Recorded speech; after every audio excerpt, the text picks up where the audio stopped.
represent half of the district, and I, overperform in a district that is challenging in many ways from a numbers standpoint. So, I was hoping you'd consider supporting this run.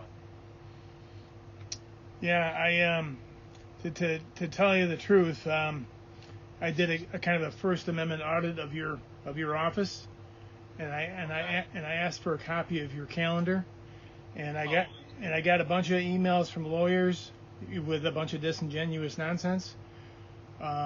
This a state senator's calendar should be public record, and that you should absolutely not be evading, providing that, which means to me that you're not interested in open government, and it's a concern of mine. Well, I hear you on that. I mean, you have me now. Again, that's something that my office probably handled. I know if you're foiling it, I don't know if that's, again, from a legal standpoint, whether that's what's done or not. But I hear you loud and clear, so. In Florida, you can just walk in their office and they'll print it right out for them. And New York is, I believe, the third worst state in the country as far as open government. It's the FOIL law is it's a joke. They can evade it for any and just ignore you, and you have to go to Supreme Court to just get a little bit of information, and it just isn't right. It needs to be fixed. And I deal in assessment matters, and these assessors evade me constantly. The city of Syracuse, their assessment program is completely out of control, and they use lawyers paid for with taxpayer money to suppress the taxpayers. It's just totally inappropriate. And I just like to see you put a little more effort into open government. Of course, that's a state thing. So since you're moving on to Congress, it's really not going to be in your purview. But I just want to say that it's extremely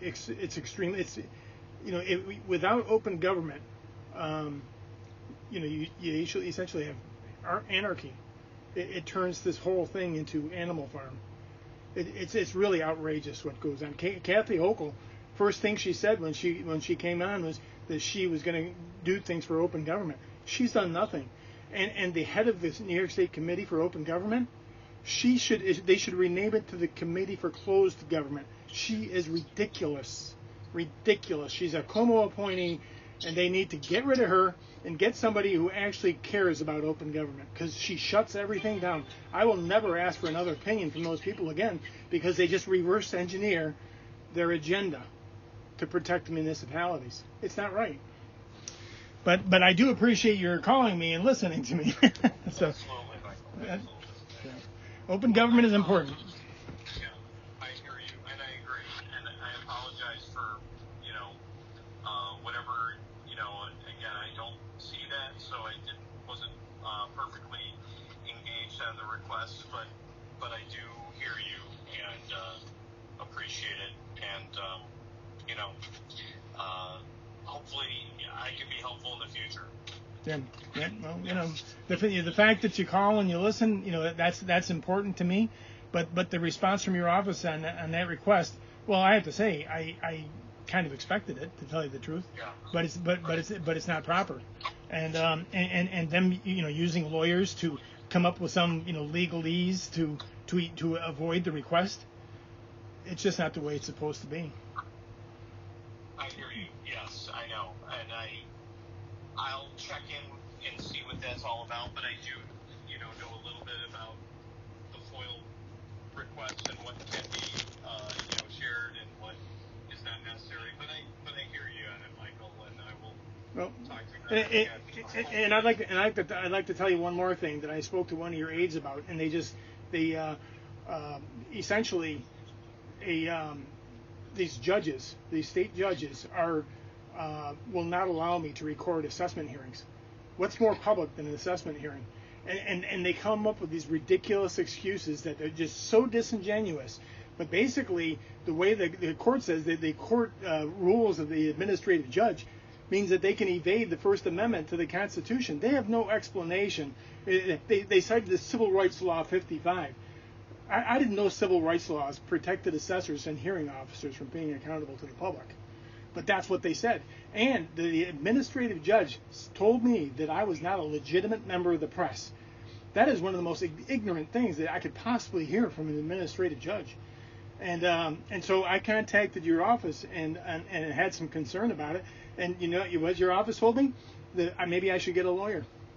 They're suggesting I should get a lawyer to sue the New York State Unified Court System. I mean, it's just brilliant. It's just a brilliant response.